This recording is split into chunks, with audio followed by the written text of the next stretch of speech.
ఇప్పటికే వైసీపీ హయాంలో జరిగినటువంటి దాదాపు 3,500 కోట్ల రూపాయలకు సంబంధించినటువంటి లిక్కర్ స్కామ్ కేసులో సిట్ అధికారులు విచారిస్తున్నారు, మనందరికీ తెలుసు. అయితే ఇప్పుడు తాజాగా ఎన్ఫోర్స్మెంట్ డైరెక్టరేట్ కూడా ఇందులో ఇన్వాల్వ్ అయింది. ఏదైతే మనీ లాండరింగ్, వేల కోట్ల రూపాయల మనీ లాండరింగ్ జరిగిందని భావిస్తున్నారో, దీంతో ఈడీ కూడా కేసులు నమోదు చేసి విచారణ సాగిస్తుంది. ఇందులో భాగంగానే ఆల్రెడీ మనం మాట్లాడుకున్నాం. నిన్న విజయసాయిరెడ్డిని విచారించింది. విజయసాయిరెడ్డి తన దగ్గర ఉన్న సమాచారం మొత్తం కూడా చెప్పాడు. ఆ తర్వాత బయటకు వచ్చి ప్రెస్ మీట్ పెట్టి జగన్మోహన్ రెడ్డి ఇక జీవితంలో గెలవలేదని ఒక బాంబు కూడా పేల్చాడు.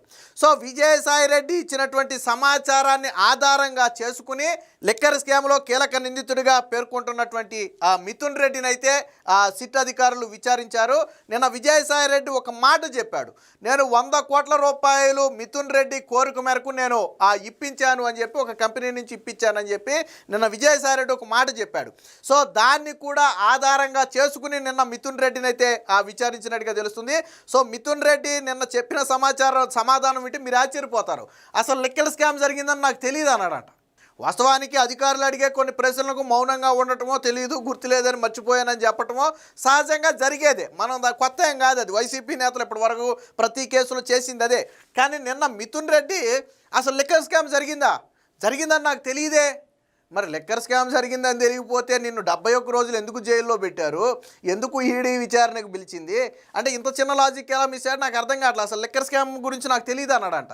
ఇప్పుడు నన్నో మిమ్మల్ని అడిగారు అనుకోండి, అవునా స్కామ్ గురించి మనకు తెలియదే అంటాం, ఎందుకంటే నిజంగా మనకు తెలియదు కాబట్టి. కానీ ఆల్రెడీ అందులో సూత్రధారి పాత్రధారిగా పేరు ఉన్నటువంటి మిథున్ రెడ్డే నాకు తెలియదు అన్నాడంట. అయితే ఈడీ అధికారులు అంత ఈజీగా వదిలిపెట్టరు. ఈడీ అధికారులు మిథున్ రెడ్డి కంపెనీకి డిస్టిలరీ కంపెనీలు ఉంటాయి, అంటే మద్యం కంపెనీలకి మధ్య లావాదేవీలు జరిగాయి 2019 టు 2024 మధ్య. ఎందుకు జరిగాయి, మీ కంపెనీలోకి వాటి నుంచి ఎందుకు పెట్టుబడులు వచ్చాయి?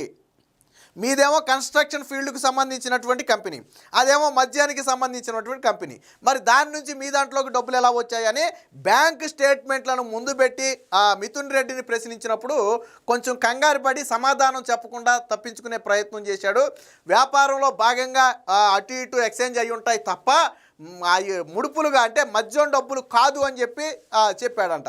అలాగే మరి మీరు విజయసాయిరెడ్డి ఇంట్లో కూర్చుని మద్యం పాలసీల మీద రూపకల్పన చేశారు కదా, ఆయనే స్వయంగా చెప్పాడు. మరి దానికి మీ సమాధానం ఏంటని అడిగితే, ఒక ఎంపీగా నేను వేరొక ఎంపీ ఇంటికి వెళ్తాను, అంత మాత్రాన అన్నిట్లో నేను పాలు పంచుకున్నట్టు కాదు కదా అని సమాధానం ఇచ్చాడంట. అంటే విజయసాయిరెడ్డి ఇంటికి వెళ్ళిన మాట వాస్తవం, ఆ రోజు ఆ మీటింగ్లో కూర్చున్న మాట కూడా వాస్తవమే. ఎందుకంటే ఈయన లేదు నేను వెళ్ళలేదని చెబితే బాగుండేది. అవును వెళ్ళాను కానీ నేను ఒక ఎంపీని, ఆ ఎంపీ ఇంటికి వెళ్ళానని చెప్పాడంట. అదే ఎంపీ ఇంటికి కరెక్ట్గా లిక్కర్ స్కామ్కు చేయడానికి విధి విధానాలు మార్చేటప్పుడు ఎందుకు ఈయన వెళ్ళాల్సి వచ్చిందో నాకు అర్థం కాల. సో ఇలాంటి అనేక ప్రశ్నలు అయితే నిన్న సిట్ అధికారులు అయితే అడిగారు. దాదాపుగా 6 గంటల పాటు ప్రశ్నించినటువంటి అధికారులు అవసరమైతే మళ్ళీ పిలుస్తామని కూడా చెప్పడం జరిగింది. బట్ సిట్ అధికారులు నిన్న విచారణ తర్వాత కొన్ని కీలక విషయాలను కూడా గ్రహించినట్టుగా తెలుస్తుంది. బేసిక్గా ఏంటంటే కొన్ని ఆధారాలు ముందు పెట్టి మనల్ని ప్రశ్నిస్తారు, మనం చెప్పే సమాధానాన్ని బట్టి దానికి ఉంటే ఇంకో ప్రశ్న కూడా అడిగారంట.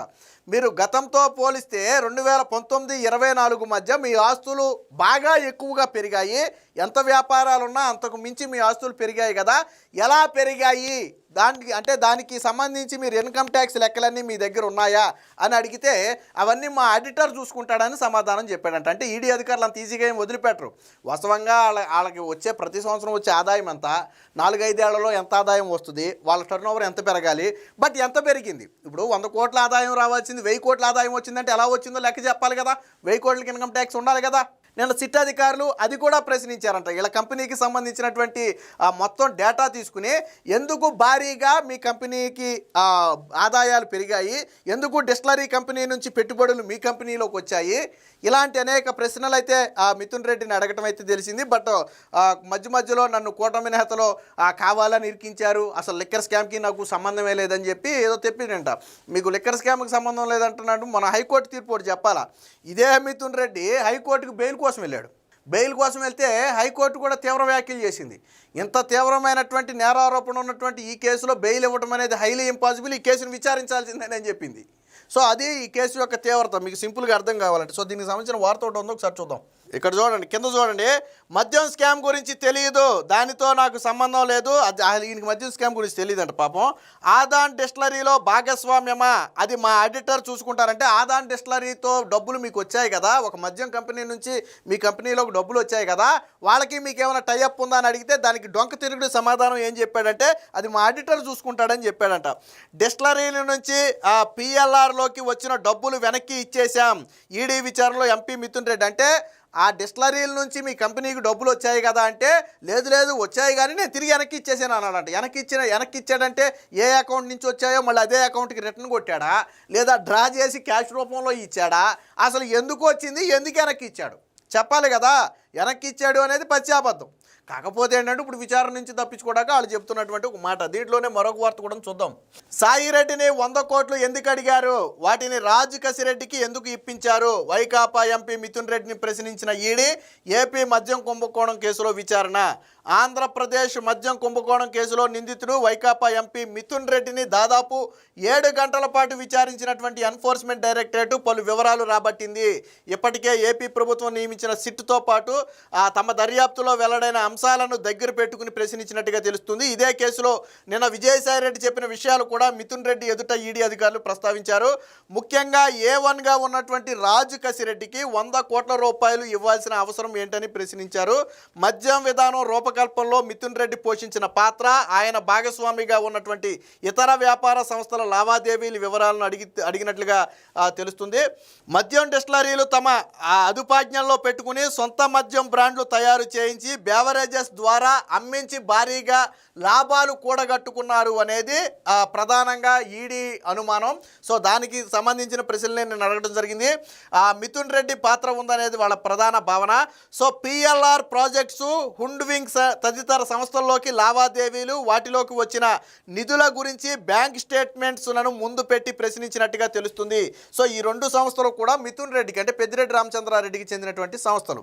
ఈ పిఎల్ఆర్ కావచ్చు, అలాగే హుండ్వింగ్స్ కావచ్చు, ఈ రెండింటిలోకి డిస్టిలరీ కంపెనీల నుంచి డబ్బులు వచ్చాయి.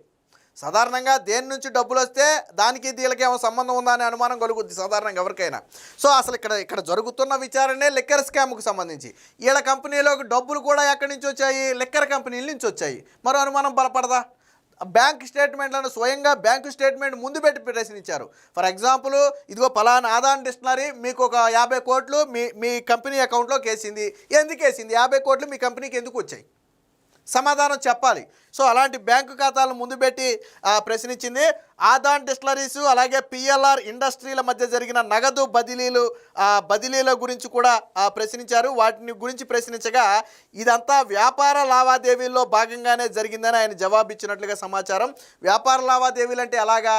ఆ సంస్థ మీ సంస్థ టైఅప్ అయ్యి ఏమన్నా వ్యాపారం చేస్తున్నారా? పోనీ అది కూడా కన్స్ట్రక్షన్ ఫీల్డ్ అనుకోండి, అటుపక్క ఉన్నది కూడా పిఎల్ఆర్ లాంటి కన్స్ట్రక్షన్ ఫీల్డ్ అనుకోండి.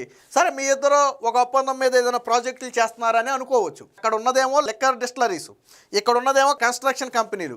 మరి ఈ రెండింటికి మధ్య టైఅప్ ఎలా కుదిరింది? లేదు, పోనీ అయినా కానీ మీరు కలిసి ఏదైనా ప్రాజెక్ట్ చేస్తున్నారు అనుకుందాం. దానికి సంబంధించి మీ దగ్గర ఏదైనా ఆధారాలు ఉన్నాయా? పలానా ఆదాన్ డిస్టిలరీస్తో కలిపి పలానా పిఎల్ఆర్ సంస్థ ఇదిగో ఈ ప్రాజెక్టు చేపడుతుంది, అలాంటివి ఏమైనా మీ దగ్గర ఉన్నాయా? లేవు కదా. అంటే ఖచ్చితంగా వచ్చింది ముడుపులు సొమ్ములే, అందులో డౌటే లేదు. కాకపోతే వాళ్ళు ఒప్పుకోరు కదా, ఎవరు నిజం ఒప్పుకోరు కదా. ఈ కేసులో A1 రాజు కసిరెడ్డికి 100 కోట్లు సమకూర్చాలని నాటి వైకాపా నేత విజయసాయిరెడ్డిని కోరాల్సిన అవసరం ఏమొచ్చింది? మద్యం వ్యాపారంలో పెట్టుబడి కోసమే ఈ డబ్బు సర్దుబాటు చేశారా? ఆ అప్పు తిరిగి ఎలా చెల్లించారు అని ప్రశ్నించగా మిథున్ రెడ్డి సూటిగా సమాధానాలు ఇవ్వలేదని తెలిసింది. చాలా ప్రశ్నలకు సమాధానాలు దాటవేశారని, ఈ కేసుతో తనకు సంబంధం లేదని చెప్పినట్టుగా అయితే తెలుస్తుంది. సో ఇక్కడ కీలకమైన ప్రశ్నే, మీరు రాజు కసిరెడ్డి అనే ఒక వ్యక్తికి 100 కోట్లు ఇమ్మని విజయసాయిరెడ్డిని అడిగారు కదా. అడగలేదు అని నిన్న మిథున్ రెడ్డి చెప్పలా. నేను విజయసాయిరెడ్డిని 100 కోట్లు ఇప్పించమని నేను అడగలేదు అని మిథున్ రెడ్డి చెప్పలా. అంటే అడిగిన మాట వాస్తవం. ఇప్పుడు దానికి సమాధానం చెప్పాలి. ఎందుకు ఇప్పించమన్నారు? ఏంటి కారణం?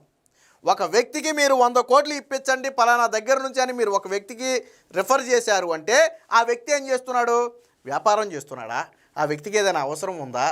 లేదా ఏదన్నా ఇతర మీకు ఏమన్నా ఒప్పందాలు ఉన్నాయా? లేదా ఆ వ్యక్తి ఏమైనా అప్పుల్లో మునిగిపోతే తేరుకోవడం కోసం 100 కోట్లు ఇమ్మన్నారా? అసలు రాజు కసిరెడ్డి అనే వ్యక్తికి 100 కోట్లు ఒక ఎంపీ ఇప్పించాల్సిన అవసరం ఏంటి మరొక ఎంపీ చేత? సో ఈ ప్రశ్నలకు నిన్న సమాధానం అయితే చెప్పకుండా దాటవేశాడు మిథున్ రెడ్డి.